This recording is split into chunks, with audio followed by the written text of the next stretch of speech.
and no records written or digital. That's how you do it. That's how any intelligent person would. Peter's nothing from intelligent. To me, it just sounds like a setup. It sounds as if he's been framed. Is this what's happening? Peter Higgs is being framed.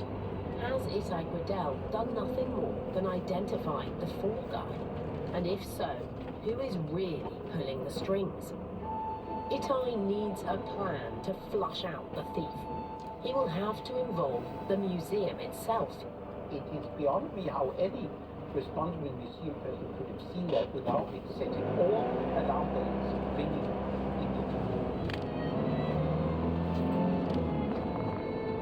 I'm Katie Razza, and from BBC Radio 4, this is Thief at the British Museum. Episode 4, Seeds of Doubt.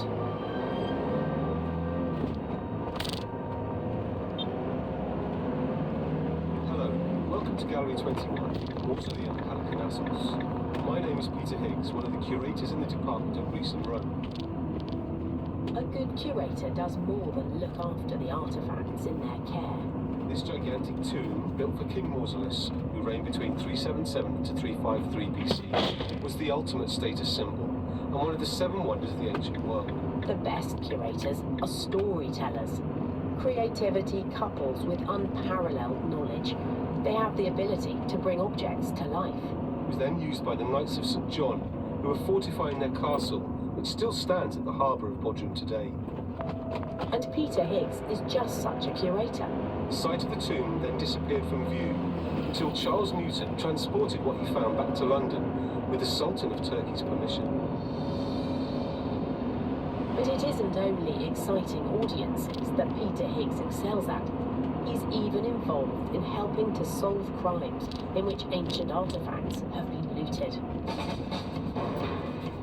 Like the time he appears on the BBC's Crime Watch.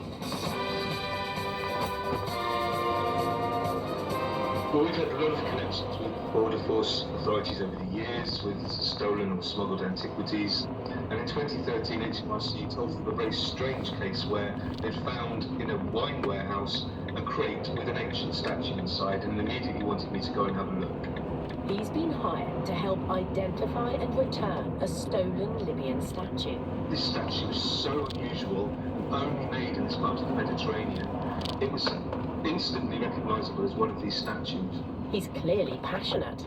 We've returned over 2,300 objects, including now Libya, of course, but to Uzbekistan, Iraq, Afghanistan. We're committed to trying to stop the illegal trade in antiquities. Well, Peter, it's some brilliant detective work, and thank you so much for sharing the story. This is the man Itai is accusing of being a thief?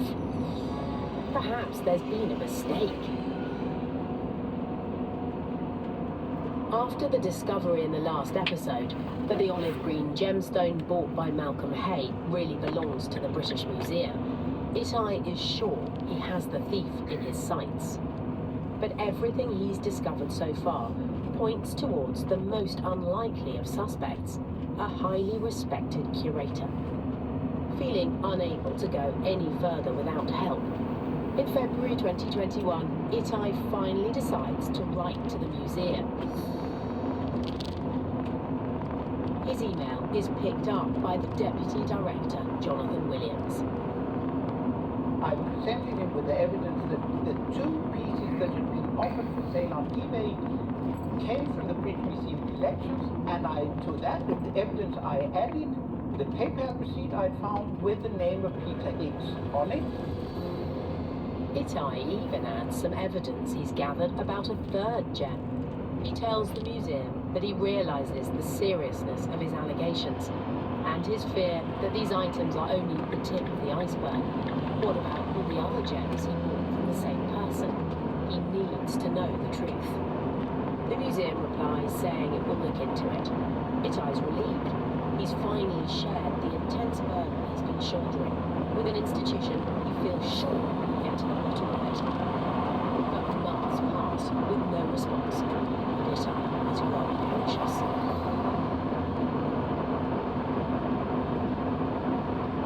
3 months after Itai sent his email, Malcolm Hay is invited to the British Museum to return the green gem with the tufts of hair, the one that Itai had identified as stolen. Malcolm's puzzled it's taken so long and a bit irritated, but at least now he'll finally get some answers. The front entrance, they didn't have the gem, of course.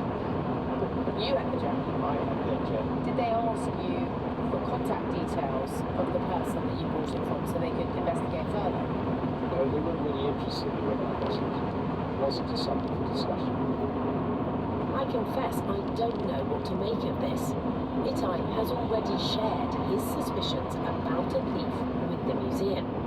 But they didn't ask for details about where Malcolm got his gem. If they had, they could have contacted Rolf the dealer. Then they would have discovered that their olive green gem had been sold on eBay, citing 1966. They were just happy to have it back. I seemed embarrassed. They're clearly embarrassed at this point. Itai, meanwhile, is still waiting for a reply. Finally, in July, nearly 5 months after contacting them, Itai receives an email from the museum's deputy director, Jonathan Williams. It's not what he's hoping for. The museum deputy director writes that all of the objects are accounted for and that Itai's claims are wholly unfounded. And he then replied to me that the results of the internal investigation were confidential, so he couldn't tell me anything. But the grey and white cameo had been listed on eBay. Itai had seen it. As for Malcolm Hay's gem, that is inside the museum. But Itai knows that's only because Malcolm returned it. It had been sold, it had gone AWOL, gone missing. So to use that as an argument that nothing was amiss was bizarre, to say the least. Totally absurd. My initial reaction was as a cover-up. It's a dirty story, they don't want it out. I now might think differently. But then I thought they were covering up, and I advised Itai not to pursue it, forget it. It's around this time that Itai Gradal finds out something deeply unsettling. Far from being suspected of a crime, Peter Higgs has actually been promoted to the acting head of the Department of Greece and Rome. Not only that, he remained the boss throughout the museum's thorough investigation. The investigation took place in the department which was run by the man I had accused of being the thief. It's unbelievable. So what does the museum know that Itai doesn't? If Peter Higgs really is innocent, why doesn't it explain to Itai what has really happened? Is someone else stealing the gems? Or is the thief just really good at covering their tracks? I remember so clearly getting the phone call. I was at home getting ready for Christmas, and I guess for me that's when the penny dropped. That's next time on Thief at the British Museum. The series is presented by Katie Razzle and produced by Darren Graham and Larissa Kennelly. You'll find the whole series. Check out the next episode right now by going to BBC Sounds. Next here on Radio 4, it's The Archers, and today Chelsea has got her work cut out. Business can be a tricky beast. First thing I would do is not panic. Firing people the following day is not going to be the thing that makes everybody believe you've sorted the problem. In the bottom line, we swapped boring boardroom discussions for frank and friendly conversations with those at the top. Often managers think they're giving feedback, and they're not. You wouldn't let somebody walk into an important meeting with a bit of toilet paper stuck to their shoe. That would not be caring. Understanding business in our daily lives. I don't know what my crop is going to be worth in November next year. The bottom line, with me, Evan Davis, on Radio 4 and BBC Sounds. Now on Thursday lunchtimes at midday.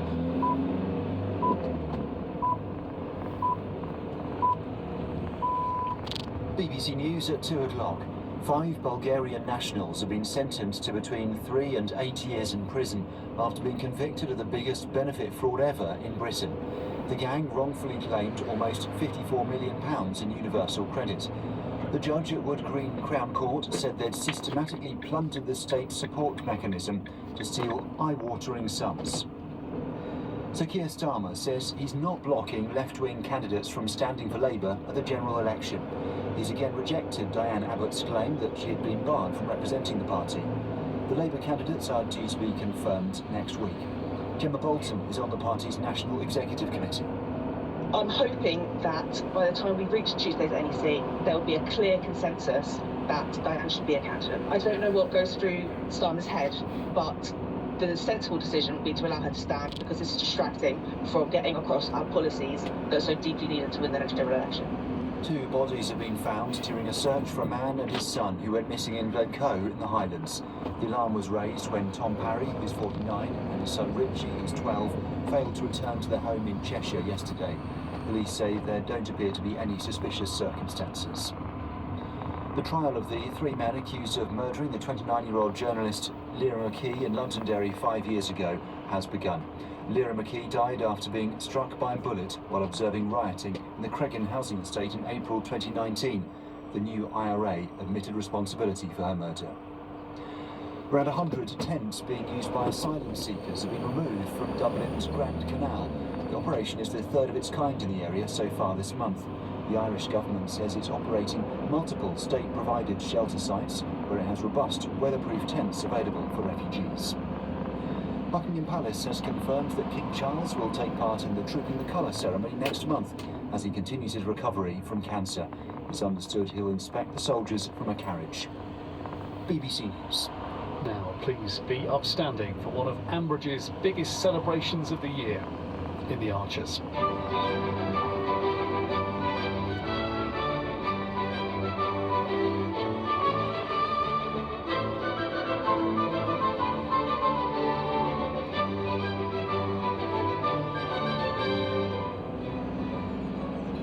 Happy birthday, dear Linda. Oh, thank you. Right, here you go. Pancakes with raspberries and a dollop of Bridge Farm yogurt. Oh my goodness, that looks delicious. Sorry, the breeze blew out the candle on the way across the garden. Well, then I just have to throw my wish up into the air. Hi, Linda. Robert. Morning, Ben. Hi, Ben. How's the family? Yeah, good. Great. I've got a card for you, Linda, from all of us at Brookfield. Happy birthday. Oh, thank you. How lovely. Robert's spoiling me rotten with a birthday breakfast. Would you like to join us? I've plenty of batter left in the kitchen. Well, that's kind of you, but I better get back. I'm helping Pip out with the silage today. Let's hope it stays dry for you. Oh, it will. I've booked sunshine all day. That was my gift to Linda.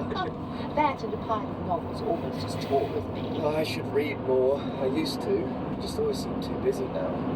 Yes, path to literature is never a smooth one. Plus, also, I've always got so much reading for my course to catch up on. I feel guilty reading fiction. Oh, what a shame. How's the course going, Ben? Yeah, good. You know, I've just had one idea. You talk about nursing. Of course.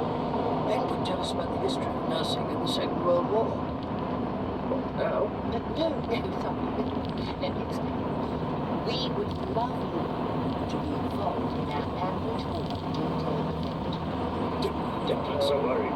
We'll help you with the presentation together. I don't know. I'm not much of a public speaker. Well, I'm afraid Linda is shamelessly using the fact it's her birthday as a reason why no one would say no. I see. Well, I'm having a little gathering of interested folk at the ball later this evening. I do hope you to join us.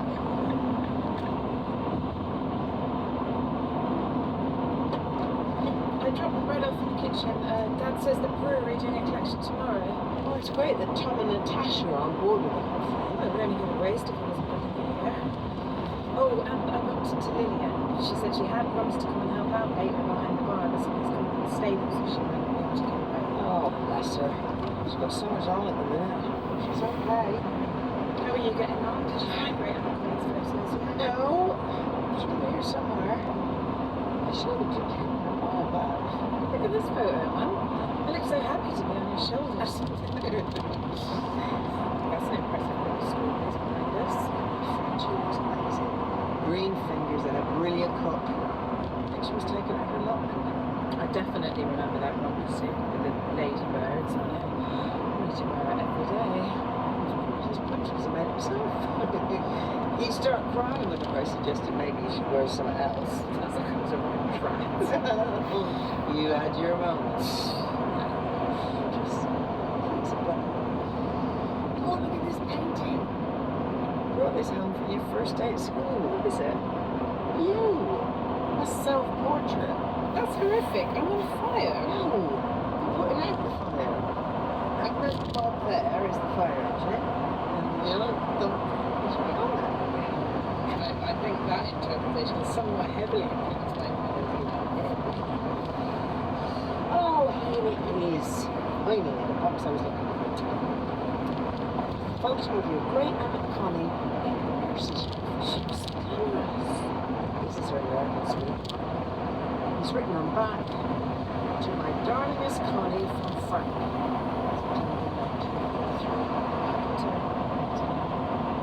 I don't even remember her living alone.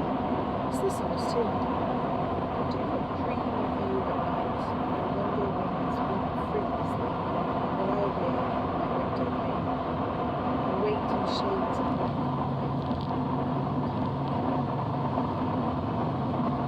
I think that's what Frank did. He left her heartbroken. I didn't see her very often. He included that in his poems. Harrison sent me a Sunday. Did he? Sometimes people post them on the nature feeds he follows.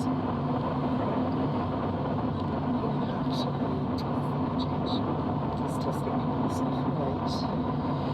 But this looks like a diary entry from when Connie was nursing in the war. Is this her writing? Let me see. One frightful memory from my war days which serves to remind me that there were many terrible and tragic things happening in this music, leaving behind like a song. Oh, I remember this. I'm not sure you should read it right now. Not if you're feeling a bit fragile about Harrison. About love. Happy birthday, Linda! Oh, goodness me, what's this? So Fallon made a whole marmalade cake just for you. Oh. Right, blow out your candle. Okay, close my eyes, make a wish for the second time today. Congratulations! Thank you, Chelsea. And if Fallon has a moment, would you tell her I'd like to thank her in person for the cake? Oh, she's on her way back from the ball. Oh, don't forget the D-Day event planning meeting there tonight. Oh, I won't. I've got loads of ideas. Oh, fantastic. We're delighted at having you thrown yourself so fully into the challenge. Well, I'm back in a minute. Chelsea really is a treasure. It's wonderful how the young people are showing such enthusiasm for this venture. Everything's coming together. We do seem to be doing well. Happy birthday, Linda. Oh, thank you, Fallon. You really shouldn't have baked a whole cake just for me. But we're glad you did. I wonder, did you manage to give some thought to our Blitz baking idea? I did. I think it's something you might enjoy. A distraction, perhaps. That's exactly what I was thinking. I was going to make an excuse, and then I thought I could do with a change, something away from work. Well, we're delighted to have you. Hopefully I'll be able to make it to the ball tonight. Do I need to prepare anything? If you have the time, you could research how to make a Wilton pie. So Wilton pie when it's at home. It was named after Lord Wilton, the Minister of Food. It's basically a hearty but frugal vegetable pie, perfect for wartime. I remember my mother making it for us, which I wish I had a recipe. I've actually got something else you might be interested in. I found it while going through an old box of photos this morning. It's a handwritten account of an evening my great aunt spent during the war. Do you have it with you? I just read it. I suppose you could say it's a love story, but it's such a book. Like, sorry. Excuse me, I just need some fresh air.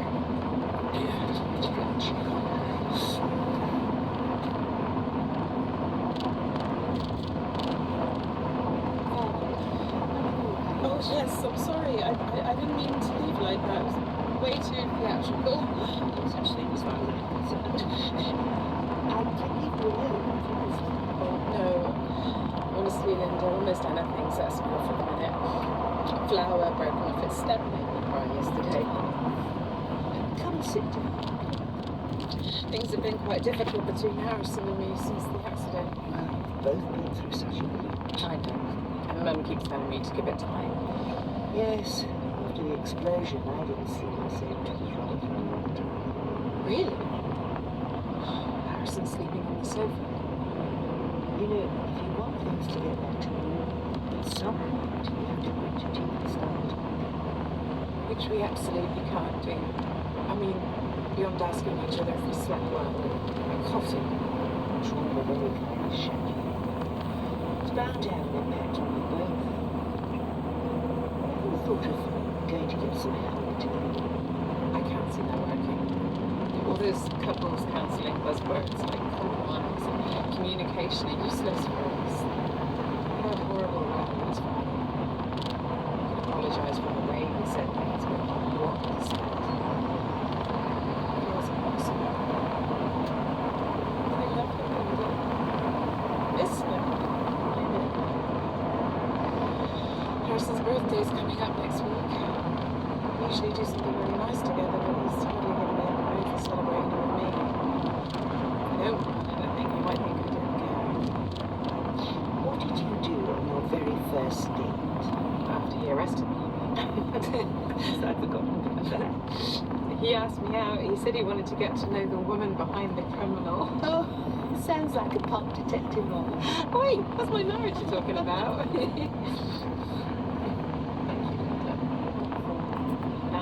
Birthday cake to try and make me feel better. Evening, Ben. You here for Linda's meeting? I was told the option to say no wasn't on the table. Usually the way, Linda. To be honest, I'm quite enjoying the research. Did you know that World War II nurses, women back then, worked an 84-hour week and got paid less than men at the same level of the army? No surprises there. Hiya, Chelsea. Right? Oh, hi, Ben. Well, Linda told me you were doing something for her event thing. What's it about? No idea, to be honest. Something about nursing back then. I thought I'd probably find out tonight. Well, hopefully she won't have you slashing people and stitching up their wounds for real. Right. Yeah. But that was a joke. Yeah, sorry, I know it was. Okay. How are you? Yeah, I'm fine. Do you know what we need? A drink. Good idea. I'll get these. Oh, no way. You're still a poor student and I literally have 3 jobs. What do you want? You could try our new red beer. Okay, yeah. Mind that, please. Thanks, Chelsea. Yeah, 2 pints, please, Jolene. Coming right up. In fact, Fallon showed me some photos of the great aunt. Her hair was amazing. Do you realise that nurses were so much more glamorous back then? What's not glamorous about jeans and a slightly frayed hoodie? Yeah, well, at least there's no whiff of silage on the view. Yeah, that's amazing. No, don't worry. It's all alright. One of the recipes that claimed to be the most authentic actually had mashed potato in the pastry. That's right. Yes. I'm going to try a few different versions over the weekend. If they come out right, I could serve them behind the tea room to advertise the event. Oh, hi, everyone. We're so glad you could both make it. Patrick, yes. Jim will after. Now, first thing I want to say is how those pineapples are going to Every time I read it, it makes me cry. What writing is this? Oh, basically, Fallon's aunt Connie was nursing in Egypt during the war, and she had this friend who was like supposed to be getting married to a soldier, but the soldier was killed a few days before the wedding.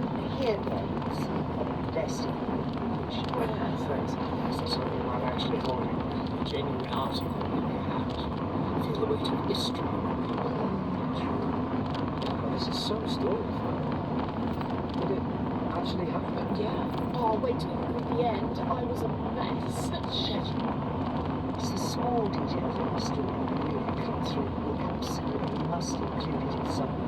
Thank you so much for that. It's really lovely to be out in the pub with something to get my teeth stuck into. Let's drink to another grand project. Happy birthday, Lindy.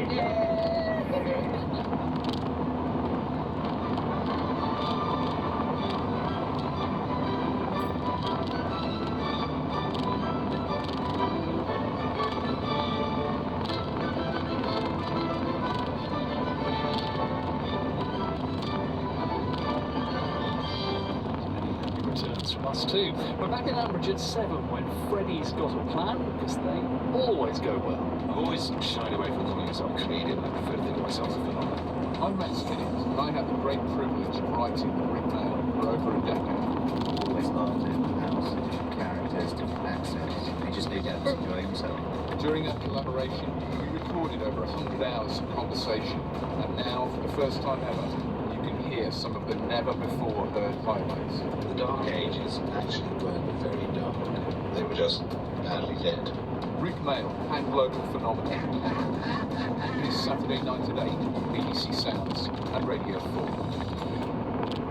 Mark Carney's in Whitstable for Open Country at 3 o'clock on Radio 4. First, though, it seems many of us know someone whose child won't go to school or can't go to school. In today's drama, we meet two of these so-called ghost children.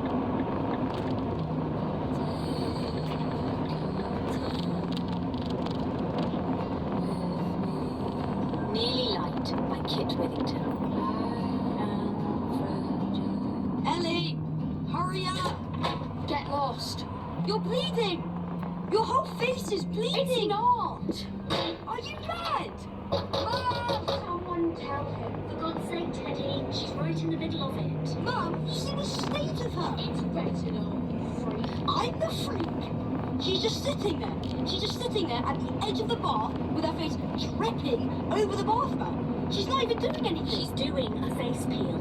She's right in the middle of it, Ted. Of what? Her routine. To help her relax. To help her sleep. Well, I need the toilet. I'm gonna piss myself. Don't say piss, say wet. I'm gonna wet myself. You'll have to go downstairs. I've left my magazine in this one. I like to read my magazine while I'm on the toilet. I thought it was a wee. Dad, it's both. Well, you'll have to hold it then. Both of it. It's rubbish living here.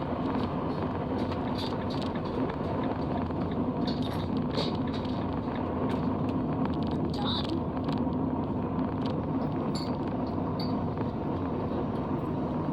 Hot water and lemon, is it, Ellie? Yes.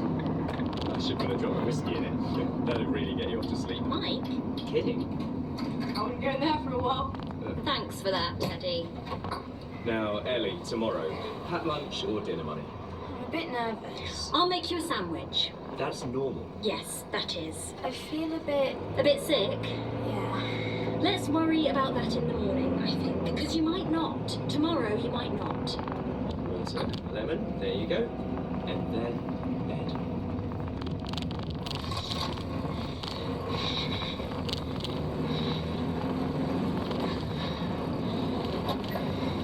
Ellie, come inside. It's 2 o'clock in the morning. I'm just trying to tire myself out. The grass is wet, look. It's fine. Your pyjama bottoms are all soggy. Come on in now. You'll need to be up early, won't you, love? What if it's like last time? It won't be. It was embarrassing. It won't happen again. Do you promise? Mum. Yes.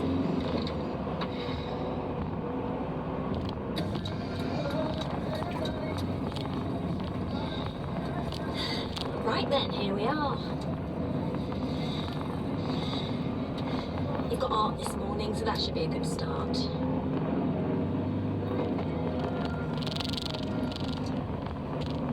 They look like a nice group of girls over there. See the one with the plants? Yeah. That's Sasha Fletcher. Do you remember when she came round to us? I don't know if I do. She got the best marks in the year for maths, English, and science last year. Did she? Shall I walk to the gate with you? Mum. Well, what about if I drive a bit closer? It's just nerves, love. We all get nervous. It's not nerves, it's anxiety. You're right, sorry, yes, I do know. It's from here to here, and then it gets up here, and then I start to feel quite... Oh no, Ellie.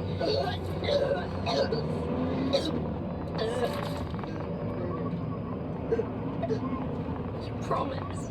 I am so covered in sick. Come here, let me get you here. Can you just go home?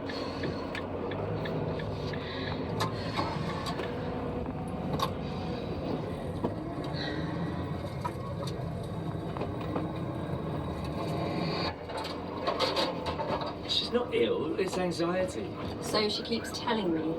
There's lots of other kids in the same boat, Jules. The school said themselves that she's not the only one who's needed time to readjust after lockdown. Lockdown? It was 3 years ago, Mike. She should be getting better. You hear of these people now confined to their bedrooms. They open a laptop and work all day from their bed. Oh, she's still a kid. I was sneaking into nightclubs when I was her age. Well, I don't want her doing that. There's no bloody...